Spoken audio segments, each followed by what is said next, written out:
Kekhawatiran muncul di kalangan masyarakat atas beberapa kasus pelecehan yang akhir-akhir ini terjadi di dunia medis Indonesia. Apalagi sampai ada keluarga pasien yang menjadi korban pemerkosaan.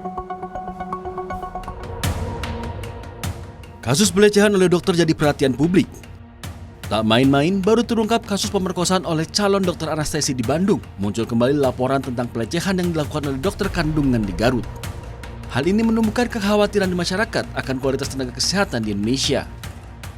Saya bingung itu kenapa kok biasanya dokter itu kan didampingi oleh suster ya. Tapi ini kok enggak gitu loh ya. Itu yang pertanyaan gitu.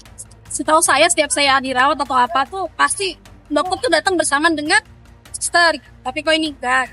Kok bisa terjadi dalam kedokteran mungkin ini yang udah kan selalunya kan udah pernah ada pelecehan ini. Kalau mungkin pelecehan lain mungkin banyak terjadi, tapi kenapa di kedokteran ada seperti ini? Kan sangat disayangkan dengan status dokter obgyn yang kita percaya gitu.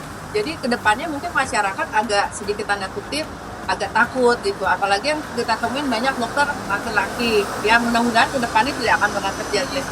Kan kalau mengeluh ke dokter ya bisa tega lakukan itu ke pasiennya. Sempat kecewa juga sih, jadi bingung kalau orang sakit itu harus gimana lagi percayanya. Yang kasih lebih aware ya, siapa ya memilih dokternya itu perempuan aja sih ya kalau memilih dokter, jangan yang laki-laki, jadi takut juga ya mas. Sama mungkin kalau tindakan juga mesti ada tenaga medis yang lain kali ya, jangan mau scholarship sendiri. Kejadian seperti ini membuat konsumen atau pasien harus lebih berhati-hati lagi saat melakukan pemeriksaan atau memilih dokter.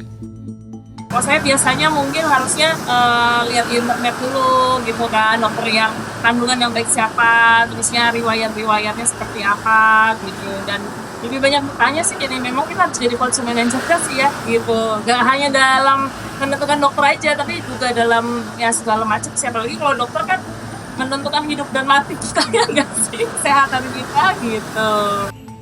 Sementara pengurus besar Ikatan Dokter Indonesia pastikan telah menurunkan tim khusus menangani kasus pelecehan seksual oleh oknum dokter di Garut, Jawa Barat. PBID mengecam keras aksi bejat oknum dokter itu. Ya itu kan anomali dari oknum dokter ya, yang harusnya tidak boleh dilakukan. Karena kan itu melanggar kode etik kedokteran. Dan saya kira melanggar asas-asas umum. Yang kedua itu kan perbuatan kriminal, ya silahkan diproses secara hukum melalui ID wilayah Jawa Barat sama ID cabang Kabupaten Garut. Saya kira itu lagi masih proses ya, belum ada kesimpulan, dan artinya kita sudah koordinasi. Menekan pelanggaran serupa, ID mengimbau agar pasien ditemani keluarga saat memeriksakan kesehatan ke dokter. Dokter pun diimbau ditemani tim kesehatan lain saat memeriksa pasien. Selain itu, rumah sakit atau klinik juga harus ketatkan peran pengawasan. Untuk rumah sakit, tegakkan SOP, pengawasan, dan lain-lain. Ya kan? Kalau di dunia pendidikan, residen harus dibatasi maksimal 50 jam per minggu.